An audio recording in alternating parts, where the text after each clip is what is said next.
This is 96.1 WLNT, Magic 104.1 WMJA, and RedskinRadio.com. Now, with live election night coverage, here's Jim Thomason and Jack Lefler. Thank you, Chip. We are glad to be here in the Loudon County Election Commission office. We're just a few minutes away from having some election results, but we are happy to have join us tonight. First of all, we're happy to have Russell Mayes join us. I want to say that again. The pro.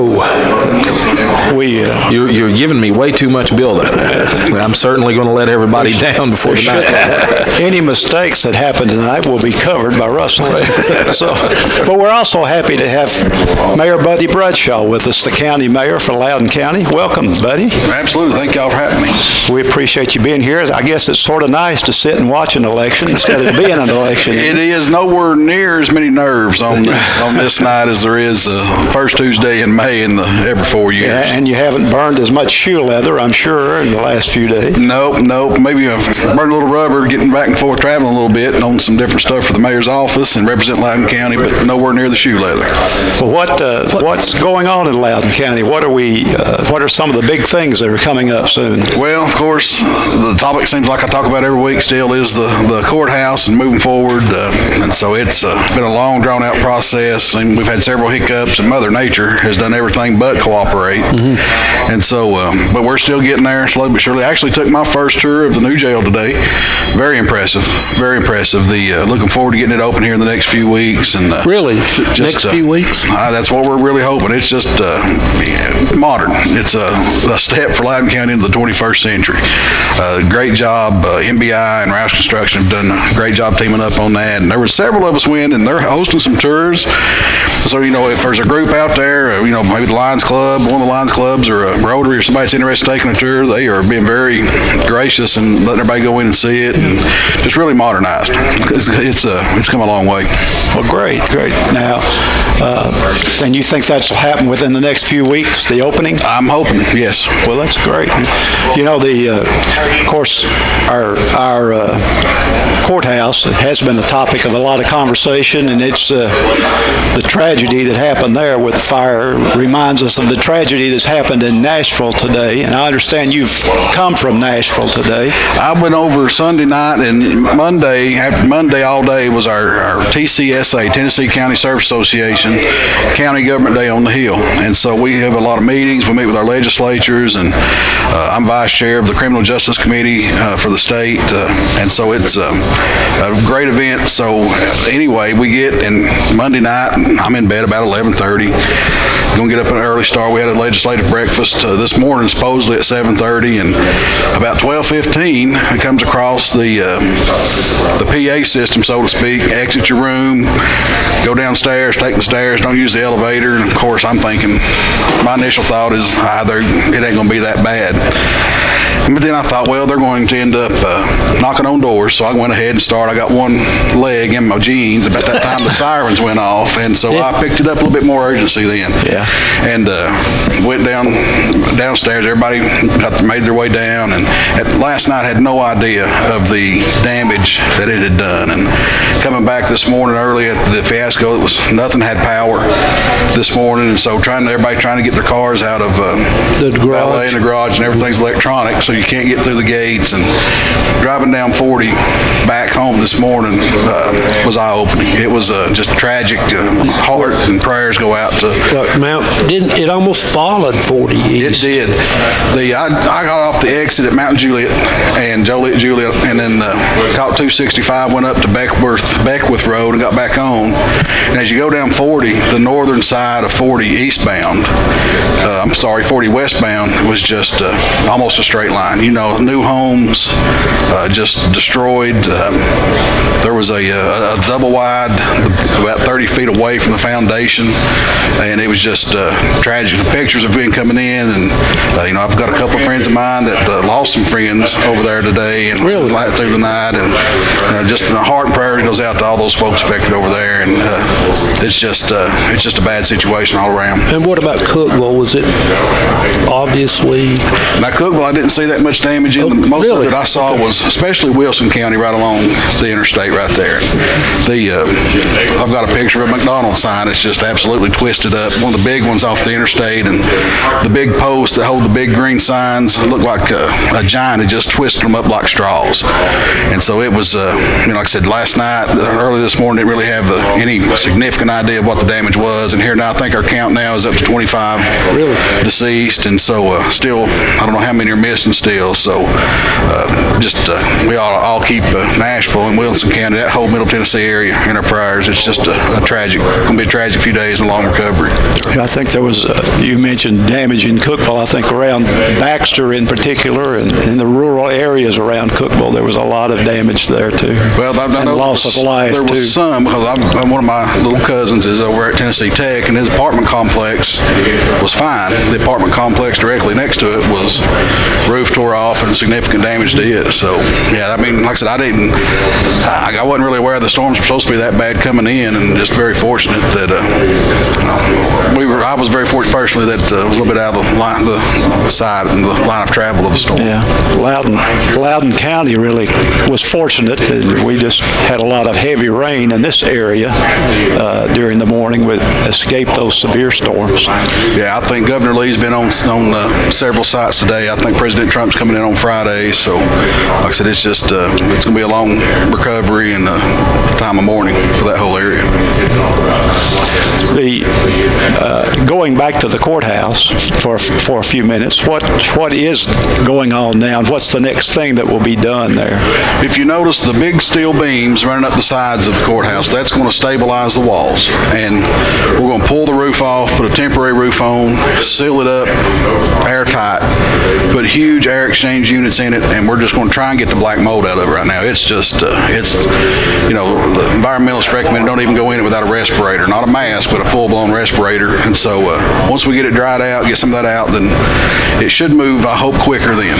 And so, like I said, I don't remember us ever having this much rain over really a 2-year stretch, and we've had this. So that's got us a little bit further behind than we wished we were, but we're still treading along. Is the goal still to restore the courthouse? Absolutely, absolutely. We want it brought back to almost identical the way, as close as we can get to identical the night she caught fire. And I'm a little bit behind on the functionality, or what is the old courthouse going to serve, or do we know that yet? Well, that's still up about a $7 million question. The commission right now, they've tasked me with a few things. One was to go to Loudon City and Loudon Utilities and procure a piece of land, and I was able to do that, and it's kind of backed off. Not all commission, majority of commission backed off of that a little bit. So we've doing a study right now of a building on to the historic. Personally, and this is my opinion, I'm not wild about it because I love our courthouse square and the yard, and the whole square. I mean, I think it's so unique. I mean, I haven't seen every rural courthouse in the state, but most of them are the old county square, but don't have the lawn that we do. It is, and that's just there's such a history there. This county was founded right there on that riverbank, just below where the courthouse is, and I'm a traditionalist. I believe the courthouse belongs to the county seat. There's a faction that would like to see it moved up to Justice Center. Not wild about that either. If I had my druthers, I would like to still pursue the old creamery site across the old Hutch property. I think that's an ideal site. I think it's a perfect spot, and as we move forward and modernize still a little bit, I'd like to ultimately, the goal would be to not only be more efficient but increase officer safety. We've got to stop marching inmates up and down the fire escape. Right. It's just not safe for the officers or the inmates. And if I'm going to court to testify against somebody, I don't want to have to sit next to them. Right. And most of the time it's just a cardboard divider, and that's just not good business. Just sort of a little divider is all that separates the prisoner from the witnesses or whatever. It is, and it's just we're one of the best. We're one of the wealthiest counties in the state of Tennessee. We learned, they released it. I've known it for a few weeks. We are on our third clean audit in a row from the state comptroller's office. First time in the history of Loudon County we've been able to do that, and that's hats off to my staff. They are just incredible. That's a team effort. Miss Tracy Blair is our finance director. She really takes the bull by the horns when it comes to that, but it's also everybody from our animal shelter all the way to my office. People that you might not consider part of that, but that does play a part in it, and so it's a great team effort, and very proud of that fact too. I bet you should be. Buddy, can you talk just a little bit about the temporary court?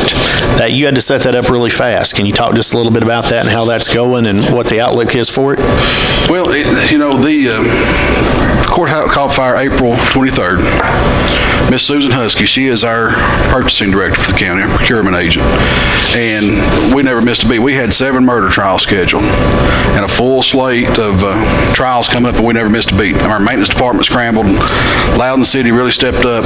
We moved into the old utilities building on Alma Place just within a matter of days. My maintenance crew built a courtroom out of the old meeting room in over a weekend. And so we've also used the new Loudon City Hall for some trials as well. Now, the murder trials coming up, we've got a couple of them that are heavy, let's see here, I'm trying to think of a good word to put it, heavily anticipated. And a couple of those are actually, there's hints of there may be some gang activity go along with it. So then at that point in time, Lenore City is able to better secure the courtrooms. And so we've moved some of those trials up there for the time being, just from a security standpoint. As far as Loudon County, we couldn't have better support from both our cities, Loudon City, or 2 of our cities, Loudon City and Lenore City both. And again, it goes back to us all being better together. It's been a team effort to keep everything moving. I believe didn't they have to get approval from the state legislature to move those trials? We did, yes. And it's very specific that you will hold your criminal court, your jury trials in the county seat. That's been debated. I still think they're exactly right. I believe the letter of the law. And so, but we did get special permission to do that, and under this extenuating circumstance. Well, that's good. I'm sure that the security is really a concern for the police officers, the sheriff's deputies that have to secure these court areas. And again, like we were talking with Susan about all the things that go on in the background, Russell, that's something that we have no idea about either. It's the amount of preparation and planning, and even planning for situations that the chance of it happening would be so minuscule is amazing, the things that you have to do. And the tragedy that happened in Roane County a few years ago when the corrections officer, that was supposed to happen. They had planned for that to happen in Loudon County. And we had a high officer presence, and they pushed it back to a later date. And of course, tragedy took that corrections officer's life that night. And of course, they did catch the people, and I think they're doing life in prison right now. So, but it's little things like that, little incidents that we've avoided but still waking you up and let you recognize that, it's time to take that step forward in the 21st century. Well, we are thankful that we have men and women who are willing to do that for us, because most of us wouldn't want that job.